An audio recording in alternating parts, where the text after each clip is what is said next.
Hi, in this video I'm going to talk about data allocations in Solidity. So our content is what are data allocations in Solidity and what is the difference between Calldata and memory. So what are data allocations in Solidity? So we have storage, memory, and Calldata. So let us see them one by one. So storage is a persistent data allocation that is stored on the blockchain. State variables, which represent the current state of a smart contract, are stored in storage.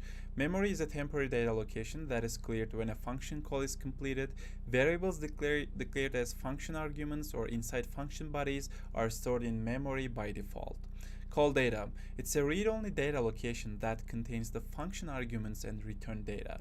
It's a special data allocation that contains function arguments. Okay, so in this regard, we can confuse memory and Calldata. So let us understand the difference between them.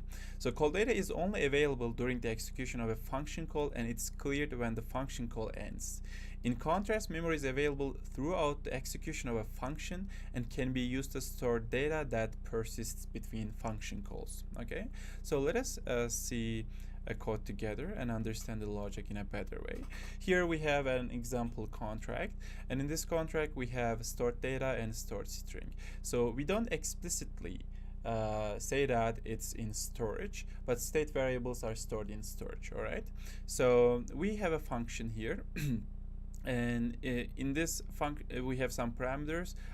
We have x and Calldata s, since it's a function parameter.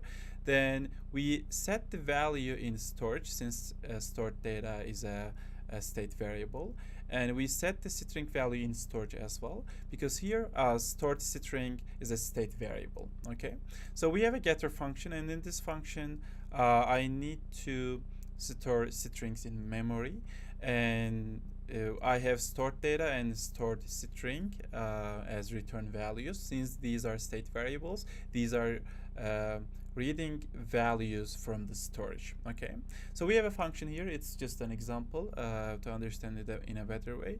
We have uint array. It's in memory. We are basically creating another array to see the doubled array, and it's going to be the nums.length length. So here what we are doing, basically we are creating a list with the same length. Okay, and in this for loop we are multiplying every value in this array with by 2, and we are getting a new array. Then we are returning this result. So this result is returning from memory as well, since this result array is created inside a function body. It's going to be stored in memory. That's the important thing here.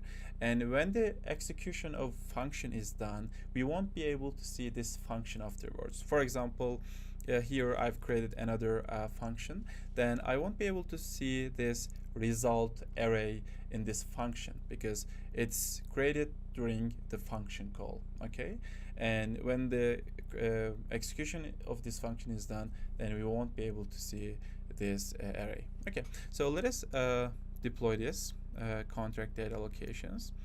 Okay, I have a setter function, so let's say, for example, 33, and as a string example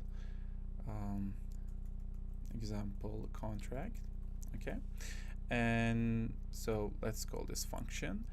Then I want to get the value. Okay, it's 33 and example contract, and I need to pass an array here to see my results. So let's say 1, 2, 3, 4, and I gotta get an array like 2, 4, 6, and 8. So let's double it. Okay, we are getting the result here.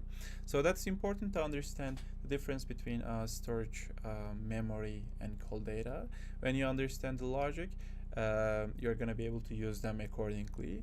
Just try to have this code on your own editor as well. Try to write it on your own. While developing your projects, while doing a lot of examples, you'll be able to understand the main difference, the logic thoroughly as well. So that's gonna do it for this video. I will see you in the next one.